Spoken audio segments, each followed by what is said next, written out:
The Working Class Zero Formo 1 rods have arrived.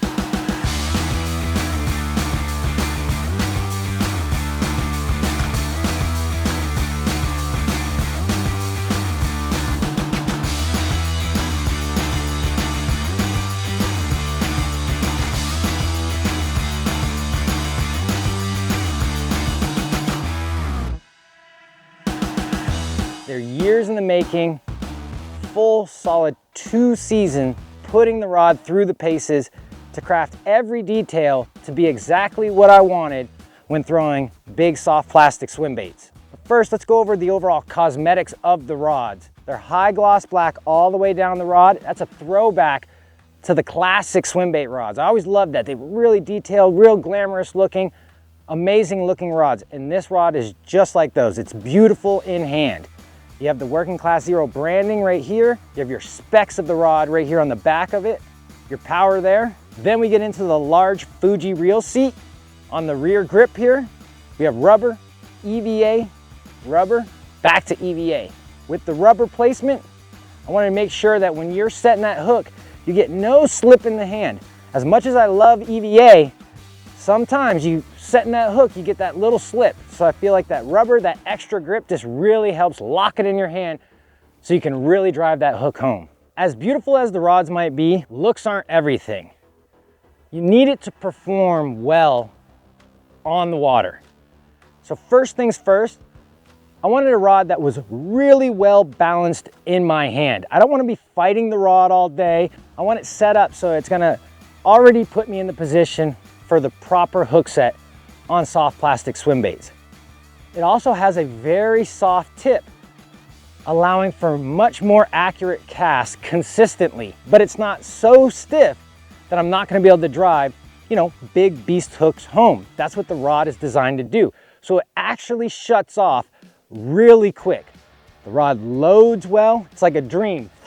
You can fire that thing out there, really accurate cast, but even all the way out there on the end of the cast, when you're set up with the right reel and the right line, you're gonna be able to drive that hook home with proper mechanics. That is what the rod is designed to do. It's to help put you in the position to be more successful on the water. Give you every advantage that you need in order to catch those big fish.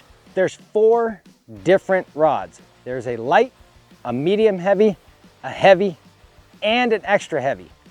All the rods have the same length rear handle except for the light. So medium heavy, heavy, and extra heavy.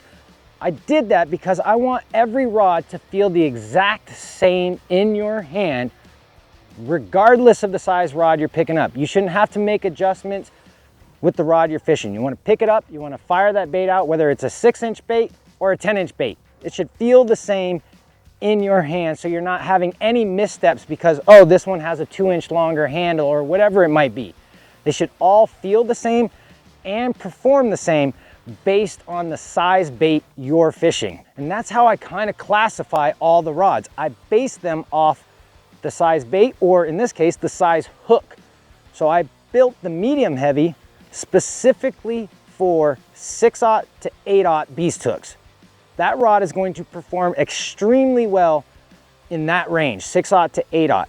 The heavy, it's geared towards the 8/0 to 10/0 beast hook. And moving on, we have the extra heavy. And that rod was built to do one thing and one thing only: drive that 12/0 beast hook home on giant soft plastic swim baits. That's what I love. I love to throw those baits. I want to be able to put those baits wherever and know that when a fish bites it, I'm gonna be able to drive that hook home.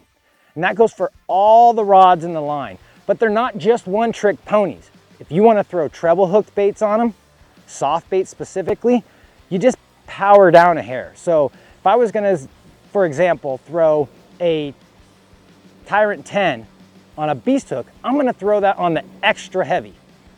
But if I'm gonna throw it as a floater with a treble hook, well, I'm gonna throw it on the heavy because the heavy can handle that class of baits. And same down the line. I would throw a Tyrant 8 on the heavy with a beast hook. But if I'm gonna throw it on a treble, I'm gonna throw it on the medium heavy. And that's specifically because the rods are designed power-wise to really get maximum penetrating force for that beast hook.